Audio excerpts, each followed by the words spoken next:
Hello everybody.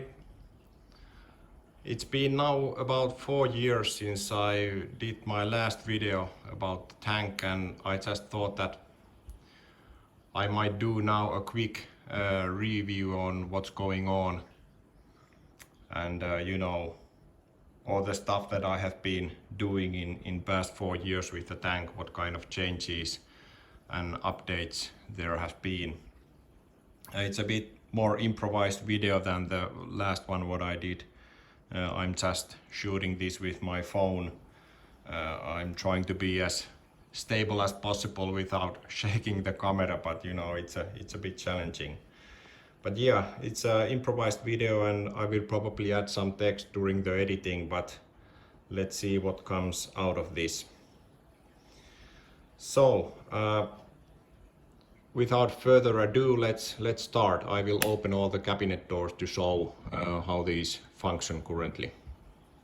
All the cabinet doors are open, and yeah, it's a pretty much same thing than the last time. Perhaps the main things has been that I have been updating that sump area deck to be more easily accessible, but otherwise it's pretty much the same stuff.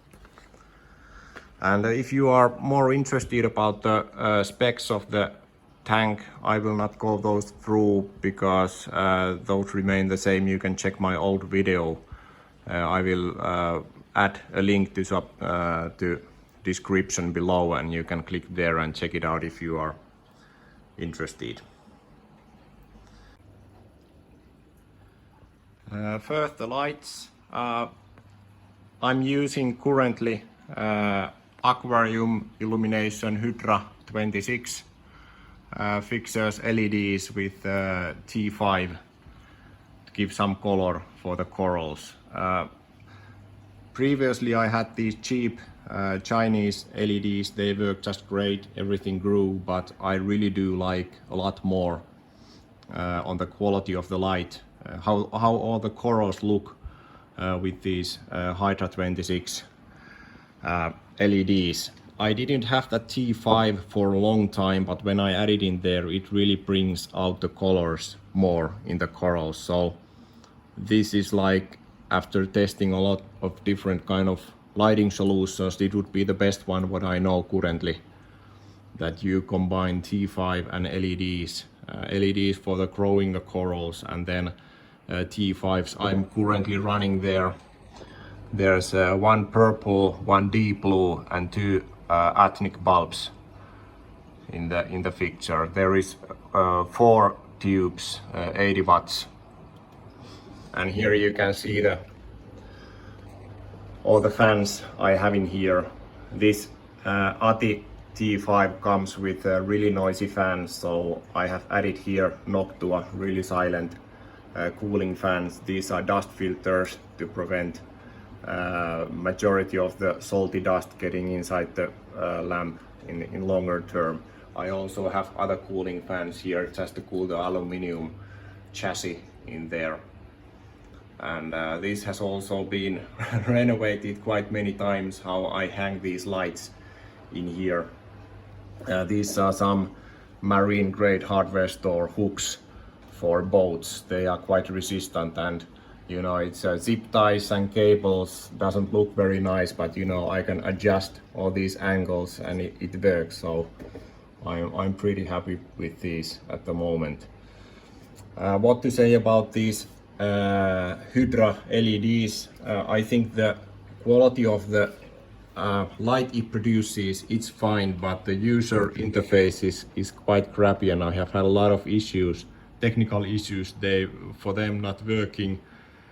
Changing the settings all by themselves, getting interference from other Wi-Fi networks, and lots of that kind of technical issues. So I wouldn't personally recommend anybody to buy these Hydra lights because of that. But at the end of the day, if you manage to put all the settings right and then don't touch those and hope that they don't mess around themselves, then I guess they are good lights to use.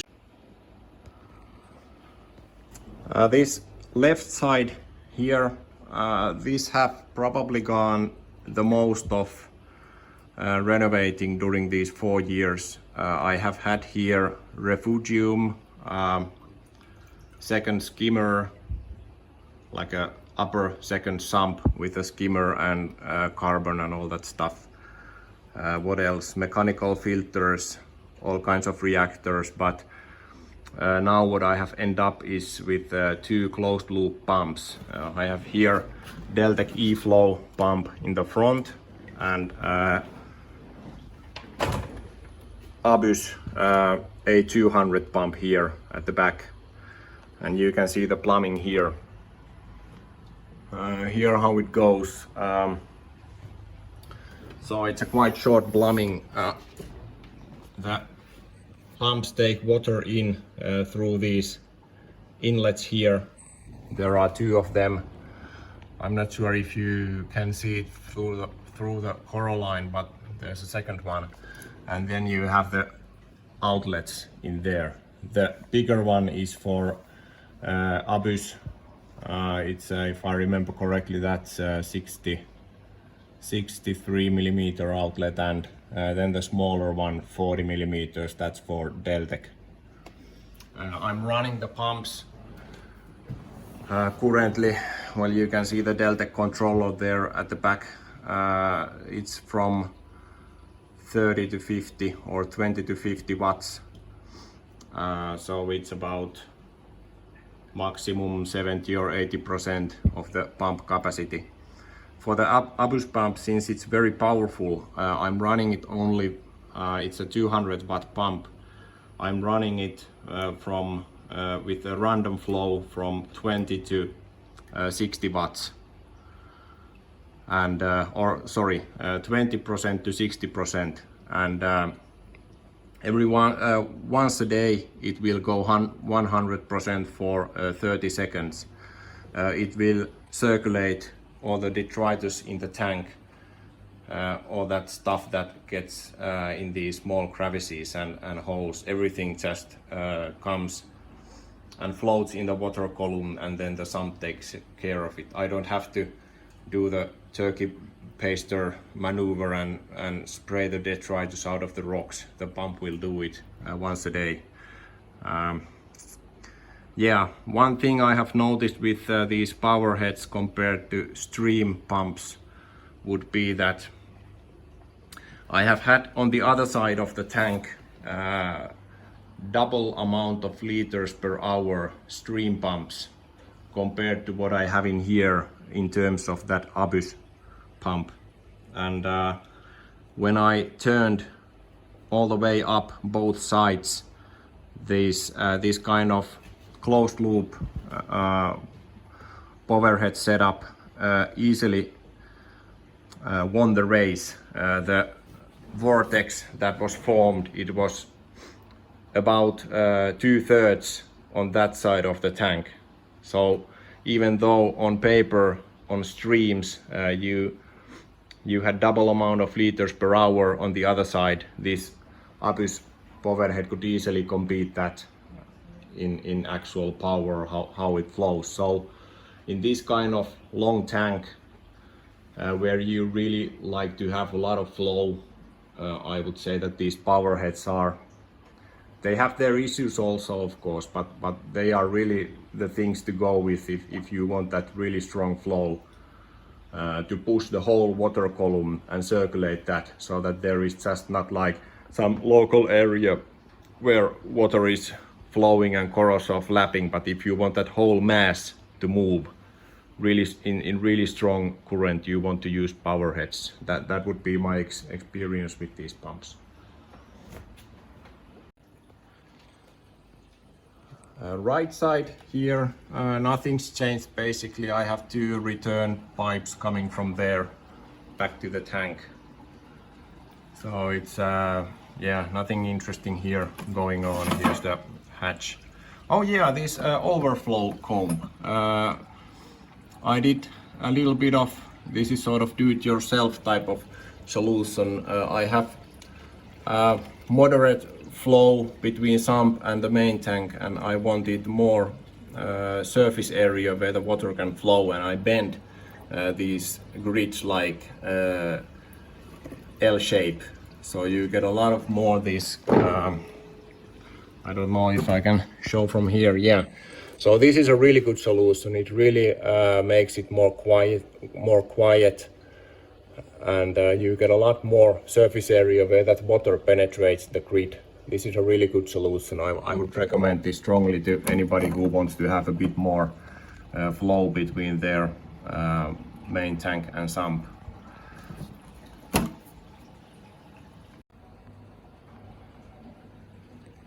Here is the left lower compartment of the cabinet. I have the same UPS as 4 years before. Actually, I should have replaced the batteries long time ago, but have forgotten it. Maybe it's a good reminder when there is a blackout, but yeah, that's still there. What I have started to, oh yeah, and here are the stream controllers and Abus 200 controllers on this cabinet door. But anyway, I'm growing here my own Fido. This is something that I have been doing now for a couple of years. Really easy, really cheap way to get some plankton. I did grow also some zooplankton, but it was too much of an hassle compared to the benefit it brought. So it's a lot easier just to take a can of dry goods and put it into the tank. But for the Fido, it's really easy to grow. There's a lot of videos saying that how sensitive this growing Fido regarding hygiene and all that stuff. I haven't had any issues in a couple of years. I don't wash my hands when I just, I empty that vessel.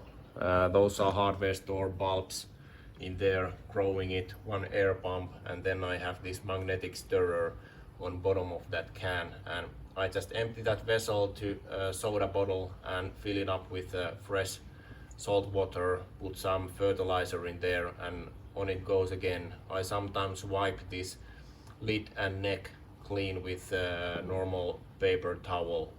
Very simple stuff.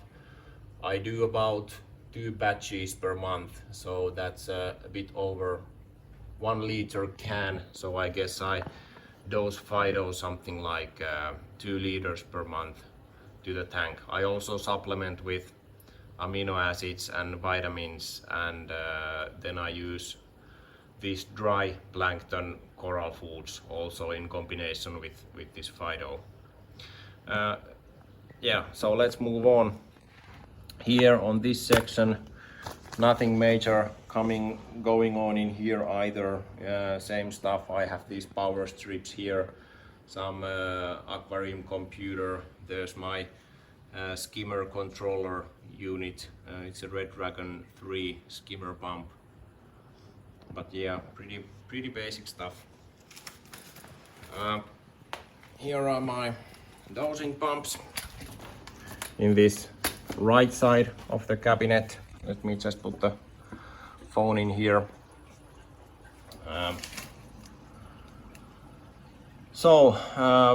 Currently I'm running with Balling, three solutions, Balling.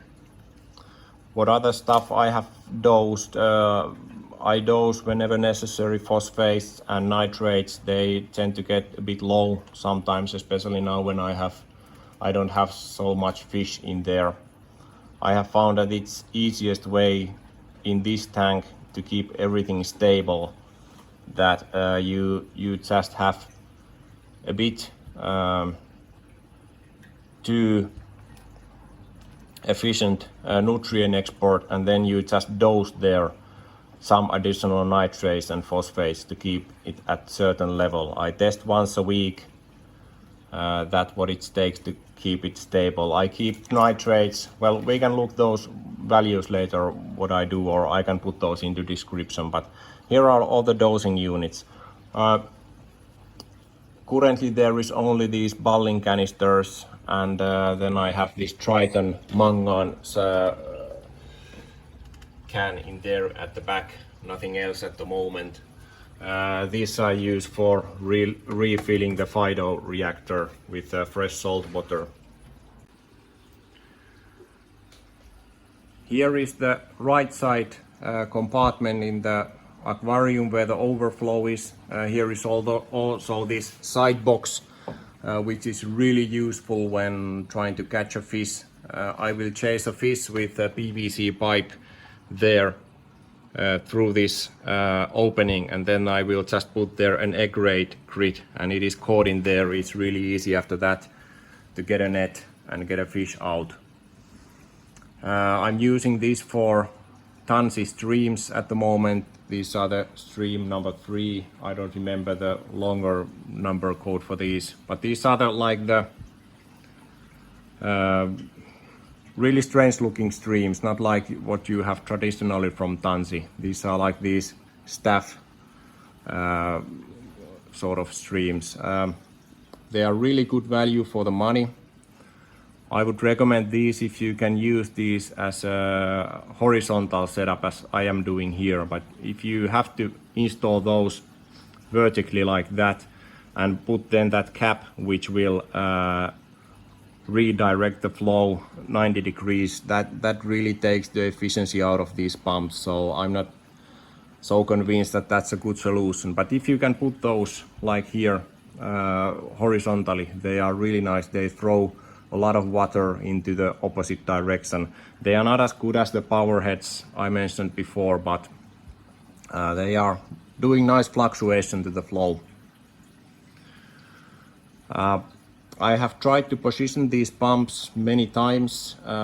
What I have found is that since this is 800 millimeters high tank, it's about minimum where I would recommend to use these pumps like that, because otherwise you will get water surface will start to splash, or then you get the sand going all around the place. So you really need the height to be able to position these pumps like that in horizontal manner.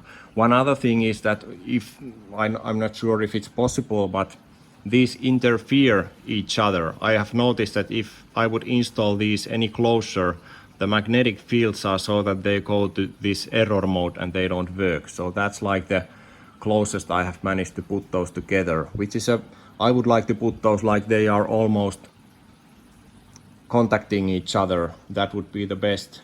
So that's something to keep in mind when using these, that there are quite strong magnetic fields in there and they can cause issue to pump right next to them.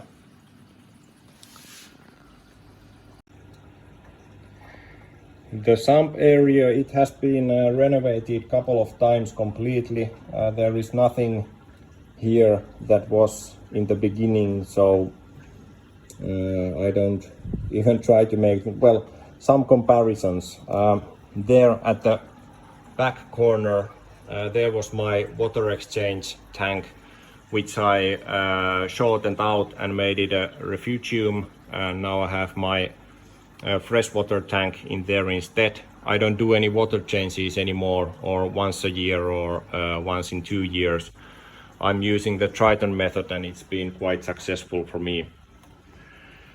The sump itself, there's the return line as before, the valve to control it, and it goes there, enters the sump. First there I have Royal Exclusive Bubble King 250. I have modified it a bit. This was actually originally an external unit. I made some modifications to transform it into internal unit.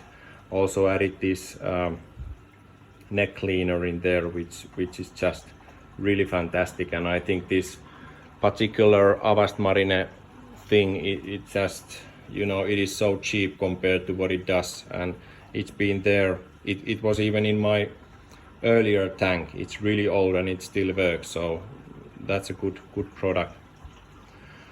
Yeah, well, there is this skimmer. I don't have any more these filter sucks. I noticed that when the tank was all cycled, during the cycling phase there was a lot of like algae in the sucks, so they had some purpose, but after the cycling the tank was quite clean.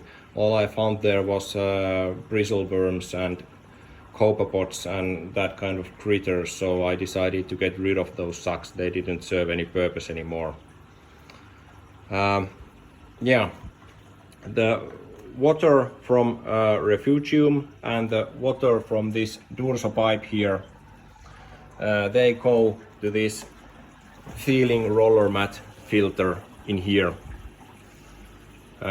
It has worked quite well also, but it's getting it's a couple of years old and it's breaking apart, so it's not very robust build, but I would say that it's a good value for the money what it cost. Then I have here activated carbon skimmer waste tank in there, and that's about it. So it's basically refugium, big size skimmer, activated carbon. I use phosphate absorber whenever necessary, but it's been a long time since I have used it last time. And yeah, these automatically stop the skimmer whenever needed. When this cup is full, for example, or if I have water level rising on the sump, it will also stop the skimmer. Although I have to say that this particular model, where you have the outlet of the skimmer like this, high above the water surface, it really doesn't affect a lot what your sump's water level is, and it really makes the skimmer more stable compared to the ones where you just shrink the outlet which is below the water surface. So any future skimmer I'm gonna use, it's gonna be like this, or if the skimmer doesn't have it on itself, I would probably build one there, because it really makes it work a lot better. Yeah, there I have 2 return pumps, just to have 2 in case if one fails, then I still have one going on. Heater in there. I may use some additional reactors in this empty place or whatever short term what I need, but it's been also empty for a while now. For the refugium, I have tested a lot of different kind of LEDs and lights, how to grow Ceato and other algae, and I have found that combination of 6000 Kelvin light with this purple one in the ratio about 50-50, that works the best. I have tried only with 6000 Kelvin LEDs, and then I have tried only with these grow lights, but combining them I have got the best result, so that's what I'm going with now. These are really cheap ones from Amazon, and whenever they break I just buy a new one. They last about 2 years, perhaps 1.5 years, and then they just dim out, but they do their job, so it's a good solution.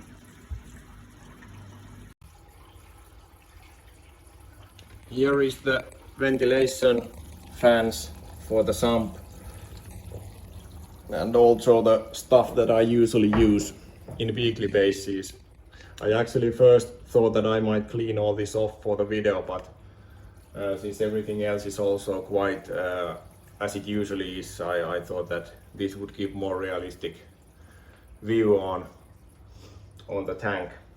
This is quite what I have liked a lot, but since I use this Triton method, I don't do any water changes usually, and I haven't bought a dosing pump for all these liquids. I have here some valves drilled in and attached to the bottle, which helps a lot when adding these liquids like every other day. I just measure here the amount needed, then I unplug this hose here, spray it to the tank and plug it back in here, and all is taken care of. This is well, I'm limited to one hand currently, but this is really easy system compared to that you would have to unscrew the cap, then you would have a dedicated syringe for each lying around on this table. I have done this kind of system for all the bottles I have in here. It makes really much easier to dose this stuff. Yeah, others, I don't currently test anything else than calcium, KH and nitrates. I do phosphates once a month, but they have been so stable for so long that I haven't really bothered lately to do anything about that. I use Coral Suht amino acids for LPS and SPS. They have two different kind of bottles. Other stuff what I use, Tropic Marine, dry planktons, and I don't remember the company. Is it like Prodibio Reef Booster and vitamins and amino acids? Those glass ampoules. Those I also use in combination of that Fido what I'm doing. Also the gloves, yeah, these I don't know what kind of solutions other people have, but what I have found the best is that I have here these long ones. They will puncture so easily. So these are good because they are long but really thin plastic. So what I do is that I first put this glove on, and then I have these thick nitrile gloves which I put on top of that. And these have really good feel when doing the whatever in the tank. But they are quite robust as well. They don't puncture easily. And I have found this to be like of course it's a plastic waste, but I have found this to be the best solution. I have had these like gloves which are meant to be used many times over and over again, but they have their own issues. They start to leak a little bit if they get wet from the inside, even from sweat. They will start to smell easily because there is no mold control stuff in there, because you know you cannot use that kind of toxic if it leaches to the water. So they have their own issues. This is what I have found is the most practical one. Yeah, so let's next look at the tank and all the animals in there and see what's going on in there. Here it is. How I would describe the tank is that there are 4 main stone groups in there, 2 in the middle and 1 on the each end of the tank. And as you can see, they don't grow evenly, which bothers me a lot. You know, if you compare to the right side, that's been harvested about last time perhaps 1 year ago. Then what I just recently harvested was that middle left side, so that's a bit short now. And they just, you know, what I would like to see is that all of these stone structures with the corals would be at their peak performance at the same time, but it just seems to be so that they grow in different rates. And then I just, you know, there is a little bit construction always going on in the tank. This used to be very SPS heavy. The whole tank has overgrown about a couple of times in total, up to the water surface level, almost above. And actually what inspired me to do this video now is that I'm planning to take this tank down in next 1 or 2 years.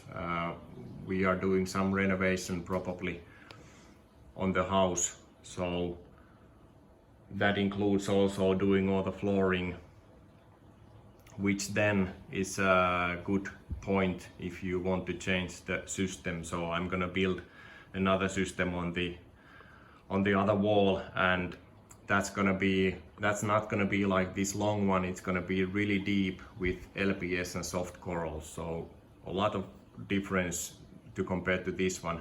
But anyway, for that reason there is not so many fish currently in the tank. I have not been stocking up on the fish because I know that I probably have to catch all of them in the couple of next year, maybe. Also on the coral side, there's a lot more LPS, I believe, at the moment than SPS. I have tried to get rid of SPS slowly in there. And when I do the transition, I will then probably sell most of the stuff in there anyways. But I have been trying to collect now some LPS corals which I find interesting and going to use on the next tank. Let's check the right side first.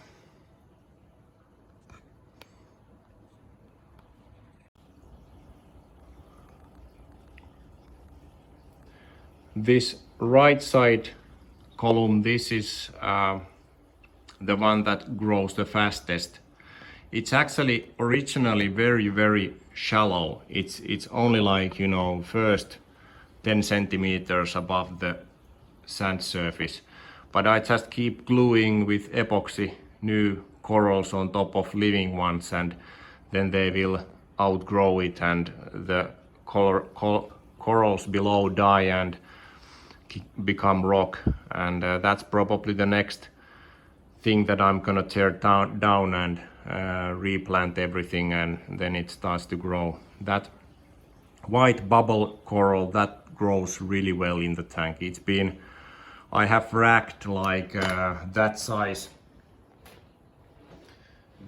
species in there, like over 10 of those, and that's quite big. That's a lot larger than my hand actually.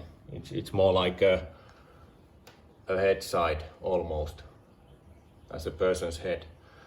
The second coral that has grown a lot in this tank is this one.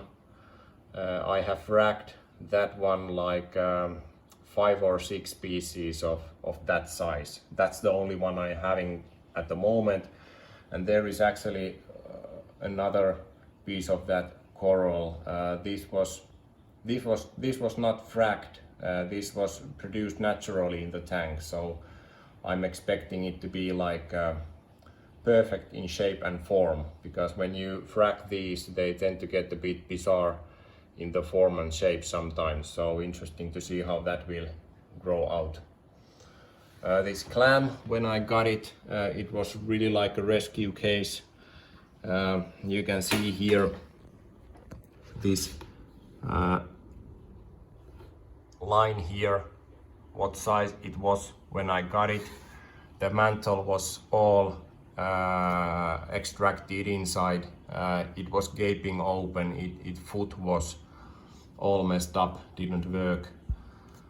I have been feeding it very actively, and now it's in really great shape. It actually has moved in 1 month from there to here all on its own, and it's as you can see, it's looking really healthy specimen at the moment. Moving on here on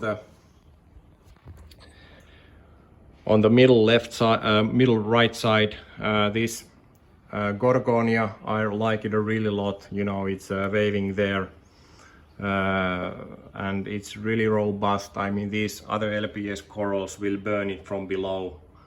As you may see that it's taken some damage, but since it's so massive, it doesn't matter. It just flows in there. In this particular group of stone, I have a bit of an issue. I'm not sure if you are able to see it, perhaps there. This black sponge, it will encrust all over the corals, all over the rocks, and it's okay, I mean, if you have a healthy coral like these ones what I have in the rock.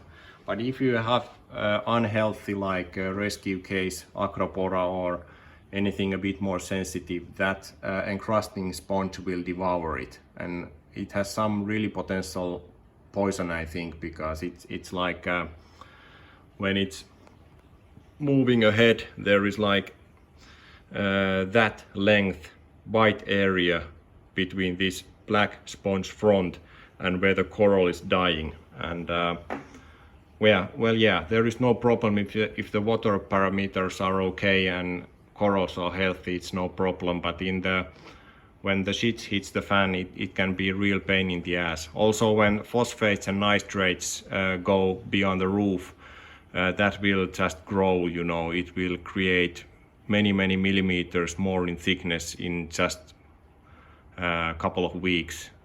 Now it's in good control. There hasn't been any nutrient issues in the tank for a long time, but when I really struggled with nitrates. That was really difficult to manage, but I have been managed to contain it into that one pile of rocks. I eradicated it from that one with epoxy. I just glued every time epoxy on top of everything black what I found in that next one, and now it's eradicated from there. This is the one what I trimmed, what I cut down and replanted everything only like 1 or 2 months ago. So it's really starting to grow. There is some Duncanopsomnia and a couple of Acroporas here. I probably will sell these as soon as they are in the size that I would like to sell them. And this last one here, this is also been harvested recently. You can actually see here all these epoxy stamps here on the rock. I tried to get rid of one encrusting Montipora in there. I didn't like it, so I chewed down everything what I could with some pliers, and then I just glue on top of that some epoxy, and I will probably remove these epoxies. They come off quite easily with tweezers in a couple of weeks, and then there isn't any Montipora left below those. There are some Kaulastrea frags in there. I didn't find any other place to put them, so I will just keep those in there for the moment. I had here one very large table Acropora. It was like it was almost from the back glass to the front glass, and it was like a 1/2 meter long, and that's the last remnant of it.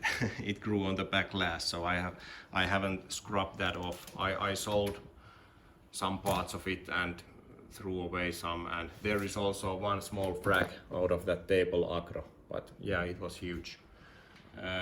I get rid of it when I did this renovation here. Okay, that's all I come up with now. About other stuff of the tank, I have been very lucky. I don't have any Aptasia in there. I don't have any other pests almost. I have 1 or 2 bobbit worms since from beginning, and 1 mantis shrimp. They haven't caused any issues in there. I'm not actually sure anymore about these bobbit worms. I have some wrasse in there who could perhaps potentially eat that size bobbit worms what I had. I haven't seen them for a long time, but at least the mantis shrimp is still live and clicking in the tank, but never seen it. I guess it's one of those species that will stay small enough, but if it's someday a nuisance, I will I will have to try to figure out something, or just hope that it's gonna be okay next 2 years when I get this torn down, then we can see face to face with this mantis. Yeah, well, anyways, here it is. I will most likely publish next video when I have torn this one down and made a new one. Or then I'm gonna do one just before I'm gonna take this down. We will see. Yeah, thanks and take care. Goodbye.